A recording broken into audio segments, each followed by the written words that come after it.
కోల్పోయినటువంటి మన జీవితాన్ని దేవుడు గుర్తించినటువంటి వాడై పిమ్మట తదుపరి మరలా మనల్ని జ్ఞాపకం చేసుకోవటానికి దేవుడు ఇష్టపడ్డాడు. అట్టి మన దేవుడు నిజంగా ఎంత దయామయుడు, ఎంత కృపామయుడు వర్ణించలేం. అట్టి మన దేవుని మనం జ్ఞాపకం చేసుకోవాలి. అందుకే దేవుడు మనం పిలిచినప్పుడంతా కూడా మనము మర్చిపోతూ ఉన్నాం. దేవుడు మనల్ని ఎన్నోసార్లు పిలిచాడు. పిమ్మట దానిని ఆకర్షించి అరణ్యములోనికి కొనిపోయి అక్కడ వానితో ప్రేమగా మాట్లాడుదును. దేవుని యొక్క ప్రేమ ఉన్నతమైనది. ఎలాంటి ప్రేమ ఆయనది, ప్రేమ వర్ణించలేం. చూడండి ఆ ప్రేమ ఎలా ఉంటుంది అంటే ఇర్మియా గ్రంథం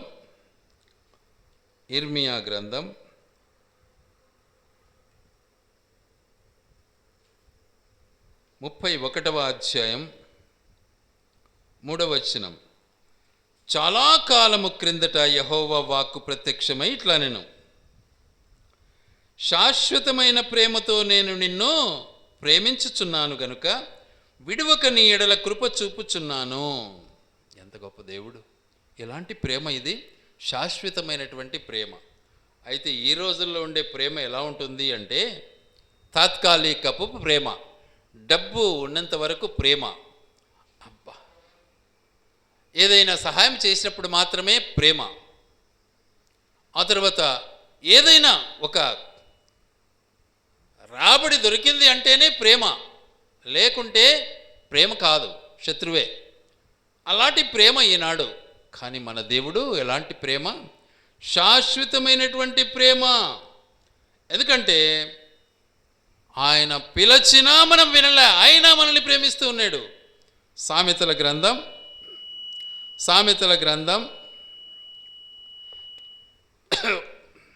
1వ అధ్యాయం 24వ వచనం.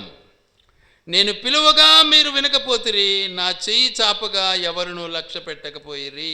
బా, చూసారా? మన దేవుడు మనల్ని పిలిచాడు, కానీ మనము చెవిన పెట్టుకోలే, వినలే, చెవిటోళ్ళ మాదిరి తయారైపోయినాం.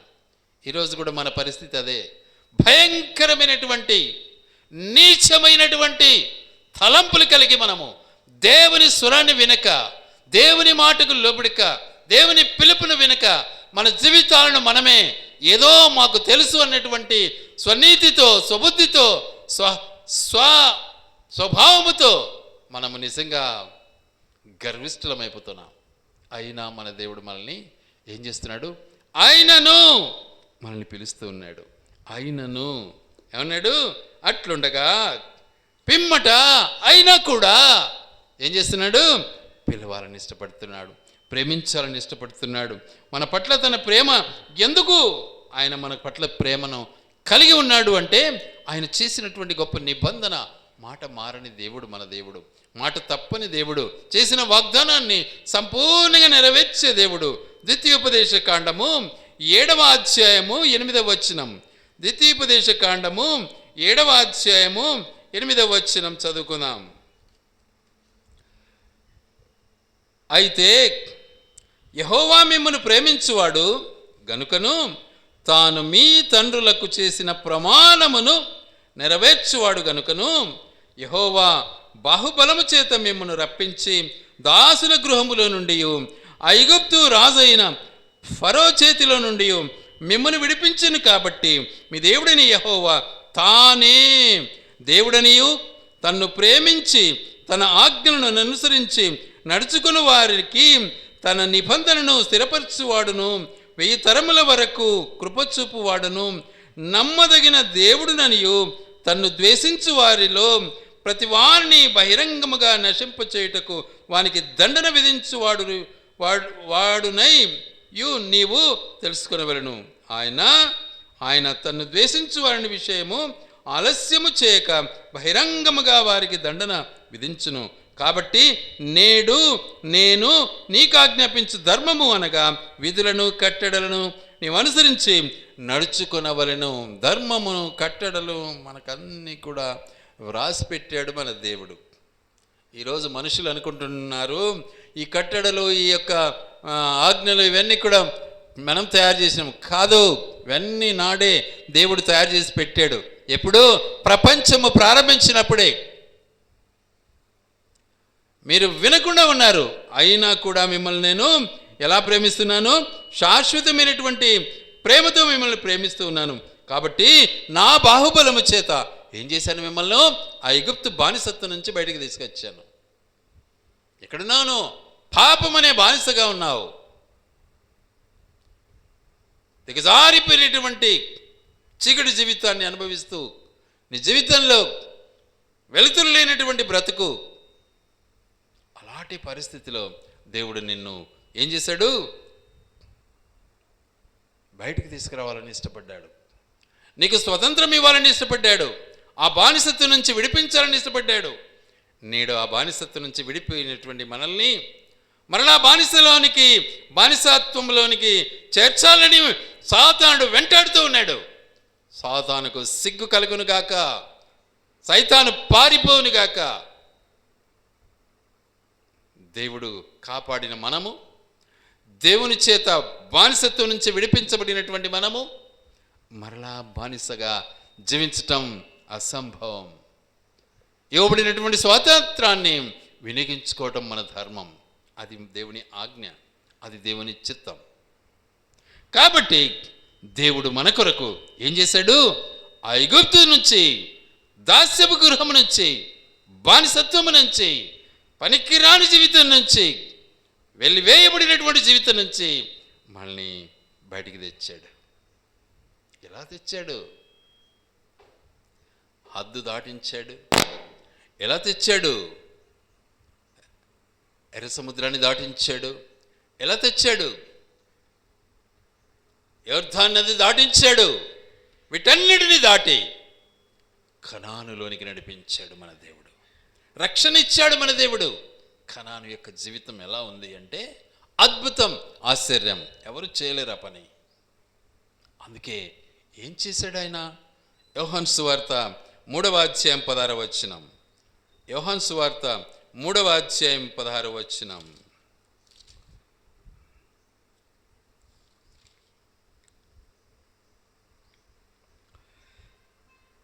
యోహాను సువార్త 3వ అధ్యాయం 16వ వచనం. దేవుడు లోకమును ఎంతో ప్రేమించెను. ఎంతగా ప్రేమించాడు? ఎంతో. There is no limitations, there is no comma and full stop. ఎంతో అమితమైనటువంటిది. We unable to measure it. దాన్ని కొలవలేం. అంతటి ప్రేమ ఎలా ఉంటుంది అది? కాగా ఆయన తన అద్వితీయ కుమారునిగా పుట్టిన వాని యందు విశ్వాసముంచు ప్రతివాడును, తన అద్వితీయ కుమారుడు మన ప్రభు అయినటువంటి యేసుక్రీస్తు యందు విశ్వాసముంచబడినటువంటి మన జీవితాలను నశింపక నిత్య జీవము పొందినట్లు యేసు ప్రభువుల వారిని మన కొరకు అనుగ్రహించాడు. ఎంత గొప్ప విషయం ఇది! ఇది సాధారణ విషయం కాదు. దీన్ని మనము కొలవలేము, దీన్ని మనము చూడలేము, దీన్ని మనము అసలు నిర్ణయించలేము. అలాంటి ప్రేమ దేవుడు మన పట్ల చూపాడు. మనము ఎలాంటి వారము? విననొల్లని వారము. ఎలాంటి వారము? లెక్క చేయని వారము. ఎలాంటి వారము? పిలిచిన పలకని వారము. ఎలాంటి వారము? గర్విష్ఠులము. ఎలాంటి వారము? దేవుని మరచిన వారము. ఎలాంటి వారము? అసలు గౌరవం లేనటువంటి జీవితం అనేది. అయినా దేవుడు మనల్ని ప్రేమించాడు. అలాంటి ప్రేమ, ఎలాంటి ప్రేమ! తన కుమారుని మన కొరకు బలి అర్పించిన ప్రేమ, తన ప్రియ కుమారుడైనటువంటి యేసుక్రీస్తును మన కొరకు బలి అర్పించినటువంటి ప్రేమ. మనలో ఉన్నటువంటి గర్వాన్ని బట్టి, మనలో ఉన్నటువంటి చెడు ఆలోచనలను బట్టి తీర్పు తీర్చక మనల్ని ప్రేమించిన మన దేవుడు మన కొరకు ఏం చేశాడు? మన కొరకు వాస్తవానికి ఏం చేశాడు?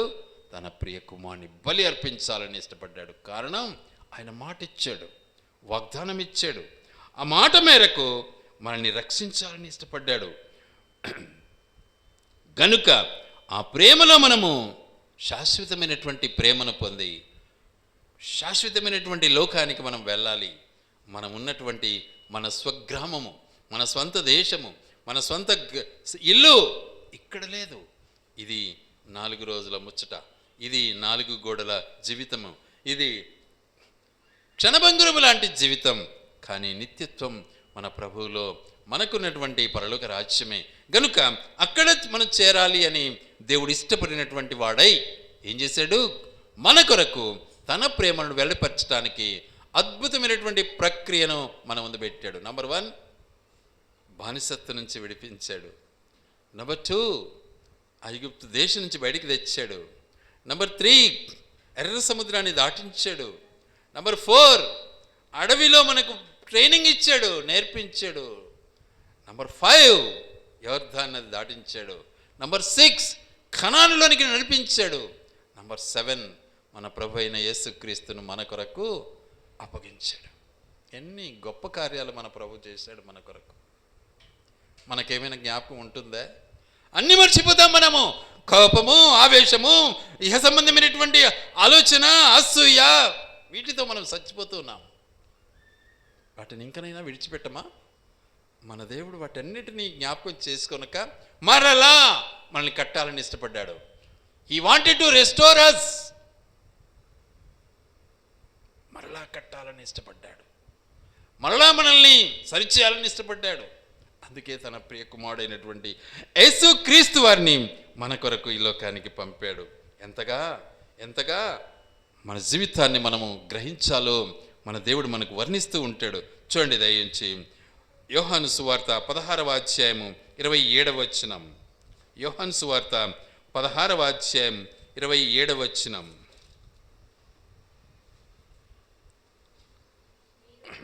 మీరు నన్ను ప్రేమించి నేను దేవుని యొద్ద నుండి బయలుదేరి వచ్చితినని నమ్మితిరి గనుక తండ్రి తానే మిమ్మల్ని ప్రేమించున్నాడు. ప్రభు యేసు ప్రభు యొక్క సాక్ష్యపు జీవితం ఆ మాట మన ముందు పెట్టాడు. ప్రభు, మీరు నన్ను నమ్మారు, కాదు నన్ను కాదు, నా తండ్రిని మీరు నమ్మారు కాబట్టి నా తండ్రి మిమ్మల్ని ప్రేమిస్తూ ఉన్నాడు. సో నా యందు నా తండ్రి యందు నేనును ఏమై ఉన్నాము? మిళితమై ఉన్నాము, కలిసి ఉన్నాము. నేను చెప్పిన మాట నా తండ్రి చెప్తాడు, నేను చేసిన పని నా తండ్రి చేస్తాడు. నా తండ్రి చెప్పిన మాటే నేను మాట్లాడుతున్నాను, నా తండ్రి చెప్పిన పనే నేను చేస్తున్నాను. So we both are equal. నా తండ్రి చిత్తాన్ని నేను నెరవేర్చడానికి వచ్చాను. కాబట్టి నిన్ను ప్రేమిస్తున్నటువంటి నా తండ్రి నీ కొరకు నన్ను పంపాడు. కుమారుడుగా మన మధ్యకు వచ్చాడు. మన కొరకు ఆయన తన యొక్క ప్రేమను వెల్లడిపరిచాడు. తన ప్రేమను వెల్లడిపరిచి మనమంతా ఇంకా కూడా అతిశయోక్తమైనటువంటి జీవితాన్ని అనుభవించే మనల్ని ప్రేమించి తన యొక్క దీనత్వాన్ని, తన యొక్క తగ్గింపును మన ముందు పెట్టాడు. ఎలాంటి తగ్గింపు అయినది అంటే వర్ణించలేము. చూద్దాం ఆ మాటను ఒక్కసారి. ఆ తగ్గింపు ఎలా ఉంటుందో ఫిలిప్పీలకు రాసిన పత్రిక 2వ అధ్యాయము, ఫిలిప్పీ 2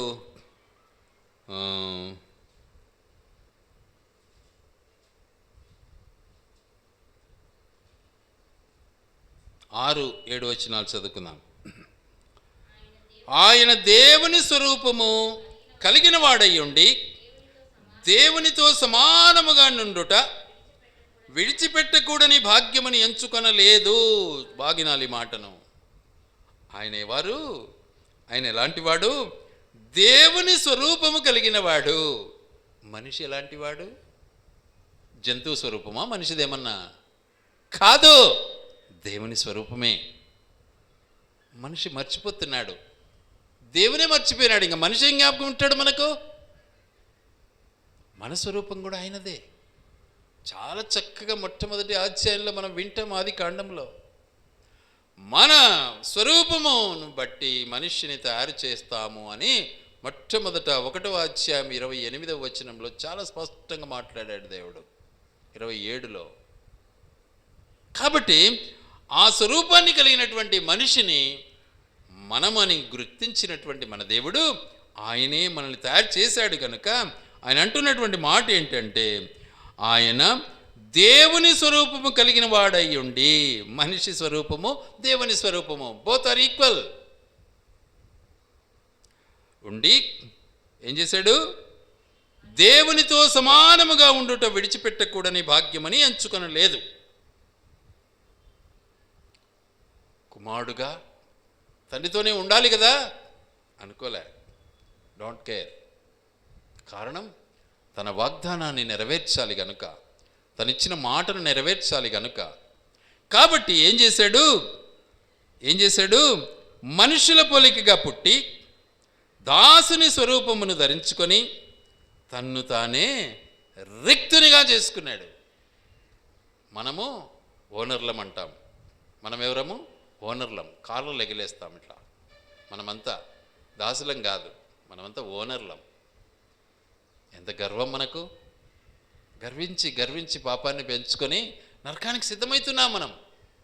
అందుకే ఎఫెసీ పత్రిక 2:1 ఏమంటాడు? మీ అపరాధముల చేతను మీ పాపముల చేతను మీరు చచ్చిన వారై ఉన్నారు. చూసేదానికి బతుకుతున్నారు కానీ చచ్చిన జీవితం మీది. అయినను అంటాడు. అయినను ఏం చేశాడు మరి? చూద్దాం ఆ మాటను ఒకసారి.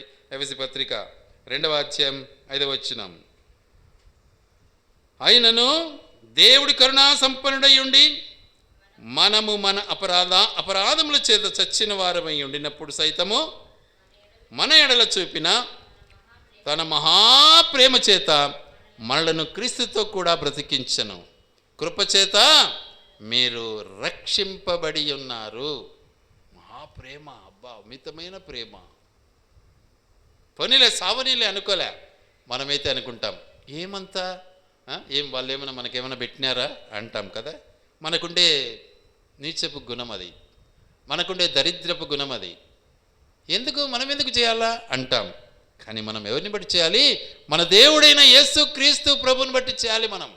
ఆయనకు మనమేం చేశాం? ఆయన మనకు చేశాడు. మరి ఆయనకు మనమేం చేయలే, కానీ ఆయన మన కొరకు ప్రాణం ఇచ్చాడు. కనీసం ఆయన జ్ఞాపం చేసుకోవాలి కదా మన బ్రతుకులో.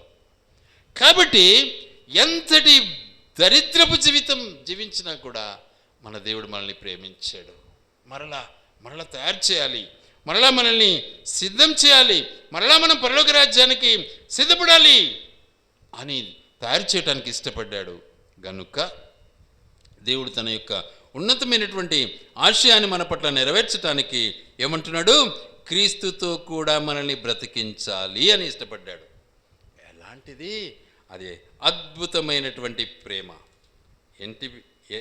ఎలాంటి ప్రేమ?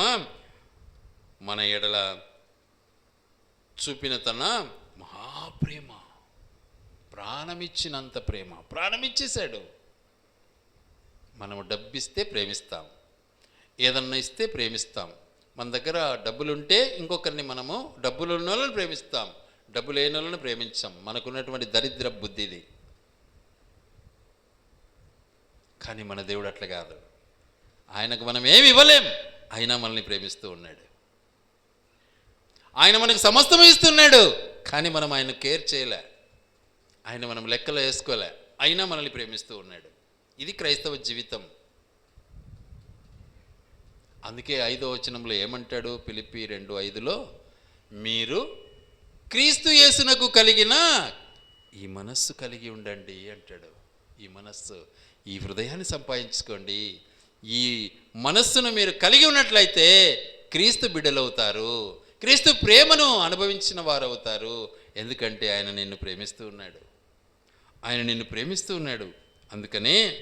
అందుకనే మన పాత జీవితాన్ని బట్టి ఆయన లెక్క చూసుకోకుండా మనల్ని ప్రేమిస్తూ ఉన్నాడు. రోమాపత్రిక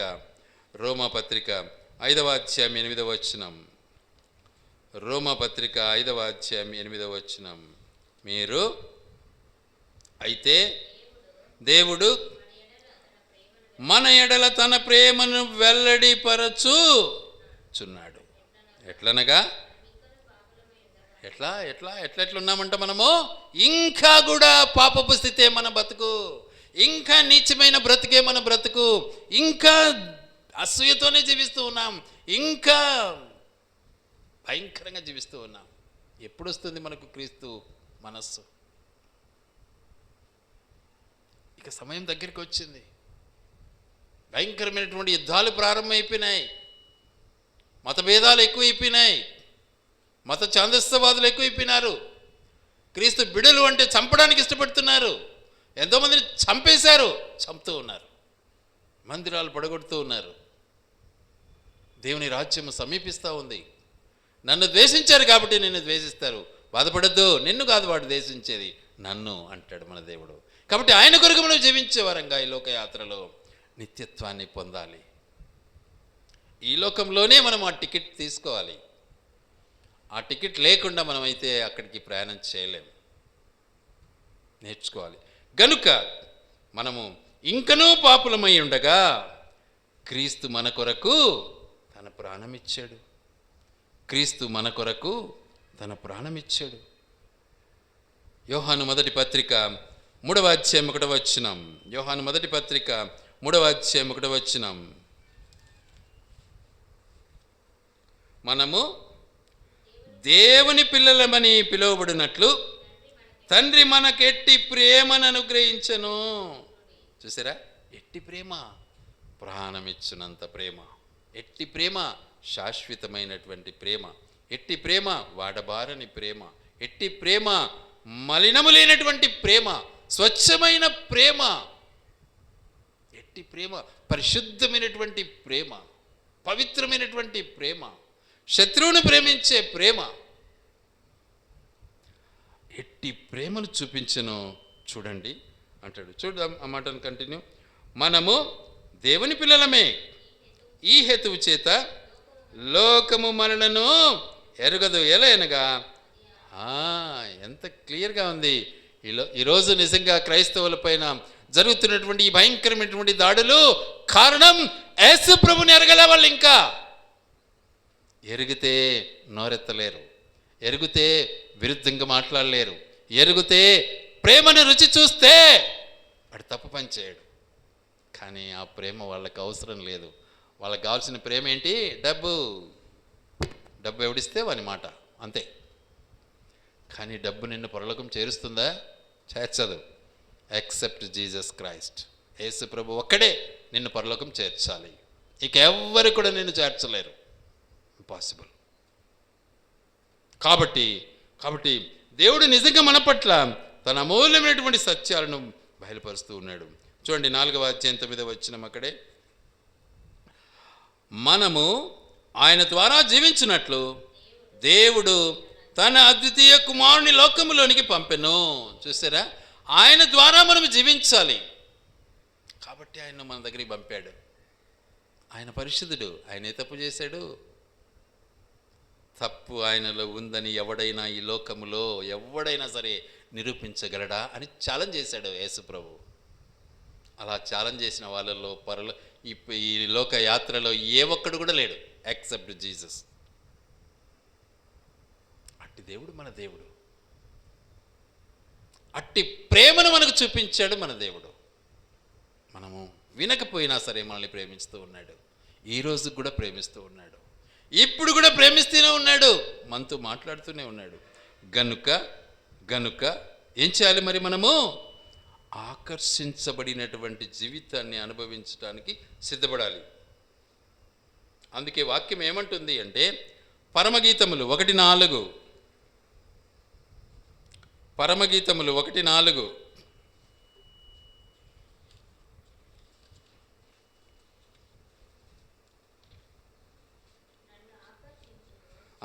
నన్ను ఆకర్షించుము. చూసారా?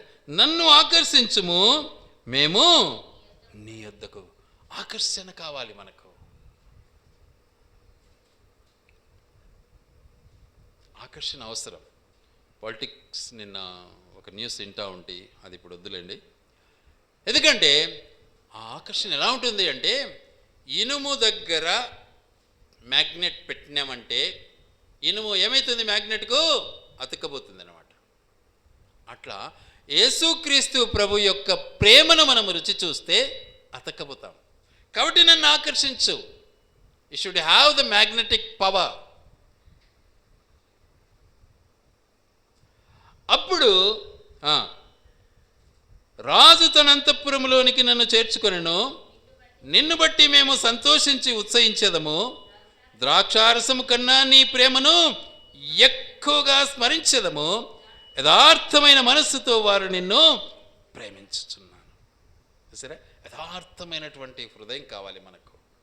తప్పు మాట్లాడకూడదు, అబద్ధం మాట్లాడకూడదు, మాట మార్చకూడదు, పొర్లించి మాట్లాడకూడదు, తెలిసినా తెలియదనకూడదు, అబద్ధమే ఉండకూడదు. యథార్థ హృదయం కావాలి. ఇది క్రైస్తవ జీవితం. ఒకనాడు ఉండేది. క్రైస్తవుడు అంటే ప్రతి ఒక్కడు నమ్మేవాడు. క్రైస్తవుడే కావాలి నాకు అని కోరేవాడు.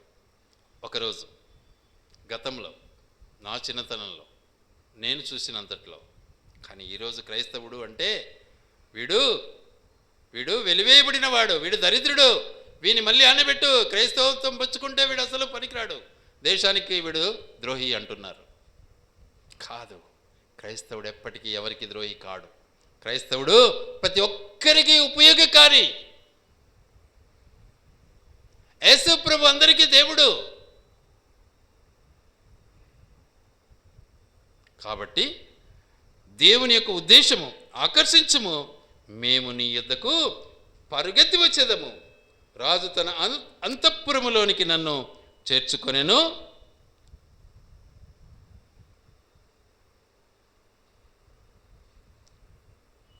నిన్ను బట్టి మేము సంతోషించి ఉత్సహించదము. ద్రాక్షారసం కన్నా నీ ప్రేమ ఎక్కువగా స్మరించదము. ఎక్కువగా ఏంటిది? ప్రేమ మధురమైనటువంటిది. ద్రాక్షారసం ఎక్కడ పోవాలన్నది అంతటి ప్రేమ. ఎలాంటిది ఆ ప్రేమ అంటే ఇక్కడ మనం చూస్తాం ఆ మాటను ఫిలిప్పీ పత్రికలో. చూడండి దయించి, ఫిలిప్పీ పత్రిక 2వ అధ్యాయము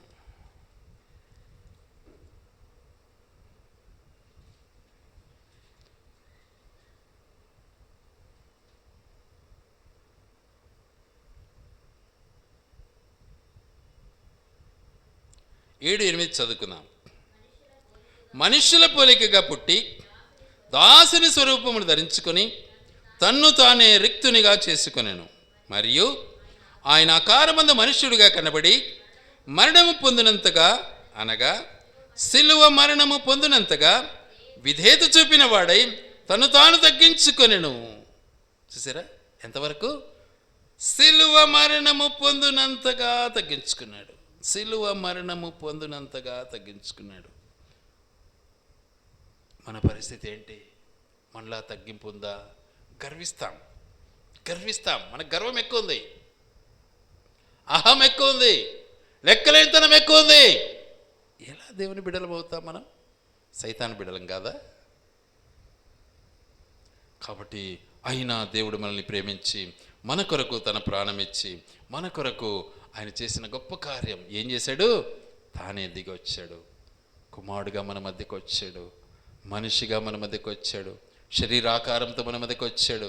మనం ఆయన విసర్జించాము, మనం ఆయన త్రోసివేసాము, ఆయన మాట వినలే, అయినా మనల్ని ప్రేమించి మన కొరకు ఏం చేశాడు? ఆయన ఈ లోకానికి వచ్చి మనందరి రక్షణార్థమై ఆయన బలియాగాన్ని అనుభవించాడు, ఆ రక్తం కార్చాడు, ఆ సిలువను అనుభవించాడు, తన ప్రేమను వెల్లడిపరిచాడు.